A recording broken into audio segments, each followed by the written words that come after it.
High বন্ধুরা, দেখো আজকে এই গাছে জল দেওয়া নিয়েই ভিডিওটা শুরু করলাম। সকালবেলায় এই গাছগুলোর মধ্যে জল দিয়ে দিই। এগুলো আমার জানলার মধ্যে রয়েছে। আর রোজকার মতো কী কী করছি সেটাই তোমাদের সাথে শেয়ার করলাম। সকাল থেকে আমার সারাটা দিন এইভাবেই কাটে। এই দেখো রান্না সব গোছানো হয়ে গেছে। লাউ রান্না করব, লাউয়ের ছিলকা ভাজবো, আর পেঁয়াজ কেটেছি, মাছ করব, আর উচ্ছা বটি করব। এই যে লাউ রান্না করার জন্য আমি চিংড়ি মাছগুলোকে ধুয়ে নিচ্ছি। বাছাই ছিল, তবে চিংড়ি মাছগুলো একটু ধুয়ে নিচ্ছি। আর এই দেখো আমি আজকে ম্যাগিটাকে চাউমিনের মতো করে দিয়েছি ব্রেকফাস্টে। প্রথমে লাউটা বসিয়ে দিয়েছি, জিরা আর তেজপাতা শুকনো লঙ্কা ফোড়ন দিয়ে সব মশলাগুলো দিয়ে কষাচ্ছি। পাশে চিংড়ি মাছটাও ভেজে নিলাম। আর লাউটা আজকে খুব কচি ছিল, লাউটা থেকে অনেক জল বেরিয়েছে, কিন্তু আমি জলটা পুরো শুকিয়ে নিয়েছি, একটু জল ফেলিনি। এ দেখো লাউটা হয়ে গেছে, চিংড়ি মাছ দিয়ে ধনেপাতা দিয়ে নামিয়ে নিয়েছি। এদিকে উচ্ছাটা ভাজছি। উচ্ছা ভেজে এই সবজিগুলো দিয়ে দেবো। যখন উচ্ছাটা ভাজা ভাজা হয়ে যাবে এর মধ্যে একটু পেঁয়াজ দিয়ে ঢেকে রাখবো, জল দেবো না, আস্তে করে রাখবো গ্যাসটা, আস্তে আস্তে হয়ে যাবে। দেখো লাউ আর উচ্ছা, বটি বলো চচ্চড়ি বলো, যেটাই যে বলে, আমি বটিও বলি।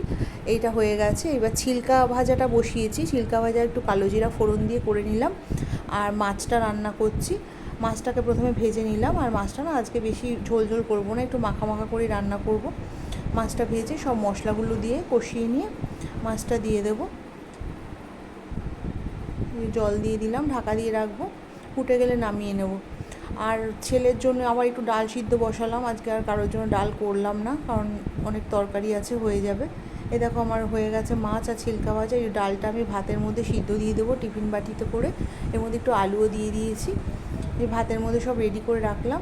আর এই দেখো আজকে তোমাদের সাথে আরেকটা নতুন জিনিস শেয়ার করছি, আমার একটু রান্নাঘর ক্লিন করাটা। এটা রোজই করতে হয়, তবে আজকে ভাবলাম একটু তোমাদের সাথে একটু শেয়ার করি।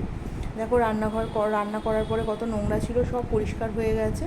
আর কিছু বাসনও ধুয়ে রাখি। চীনামাটির বাটিগুলো যদি মাসিকে দিই সব ভেঙে ফেলবে, ওদের তো তাড়াহুড়োর কাজ।